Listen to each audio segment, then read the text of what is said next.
Pandemi COVID-19 telah menyebabkan resesi ekonomi pada kuartal kedua dan kuartal ketiga tahun 2020 di berbagai negara termasuk Indonesia. Maka diperlukan suatu countermeasure atau strategi untuk mengatasi masalah tersebut dan membangkitkan kembali ekonomi Indonesia dan negara lainnya.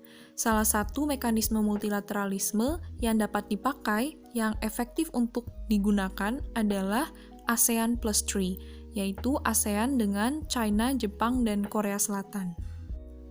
Ketika menghadapi resesi, suatu negara biasanya cenderung bersikap isolasionis, tetapi Indonesia tidak demikian. Indonesia memilih untuk tetap pada prinsip mendayung di antara dua karang atau yang serupa dengan strategi hedging, yaitu mengatur keseimbangan antara pengaruh great powers dan mencapai tujuan nasional dengan memanfaatkan rivalitas great powers tersebut, yaitu Amerika, China, Jepang, Korea Selatan, dengan cara tidak memusuhi salah satu dari mereka, namun sebaliknya menjalin kerjasama dengan setiap dari great powers tersebut dan memperoleh keuntungan dari kerjasama itu. Selanjutnya adalah 3 kepentingan strategis Indonesia. Yang pertama adalah meningkatkan perdagangan dan kinerja ekspor dan impor di kawasan. Cina menjadi negara tujuan ekspor utama dengan nilai sebesar 25,85 miliar US dollar. Yang kedua, memberikan bantuan untuk UMKM dan mendorong mereka untuk bergabung dengan proses ekspor. Salah satu program yang diselenggarakan adalah program dari BNI dan Kementerian Perdagangan yang memberikan pelatihan dan dukungan dana kepada UMKM. Dan yang terakhir adalah meningkatkan peluang investasi. Cina dan Jepang menjadi salah satu investor terbesar Indonesia. Cina telah berinvestasi sebesar 4,7 miliar US dollar dan Jepang sebesar 6,7 miliar dolar. Untuk meningkatkan investasi, dirancanglah Undang-Undang Omnibus Law untuk mempermudah UMKM dan masuknya investor. Solusi yang diberikan kelompok adalah meningkatkan daya saing yang menurut World Economic Forum adalah konsep di mana negara mampu meningkatkan pertumbuhan ekonomi yang berkelanjutan, misalnya dengan meningkatkan core business. Diplomasi ekonomi adalah strategi Indonesia untuk menciptakan good governance yang fokus pada perdagangan, investasi, dan industri pariwisata. Industri pariwisata yang saat ini gencar diminati adalah pariwisata berbasis syariah yang menyediakan informasi yang jelas, kemudahan akses bagi wisatawan, dan transparansi dari pihak manajemen kepada wisatawan.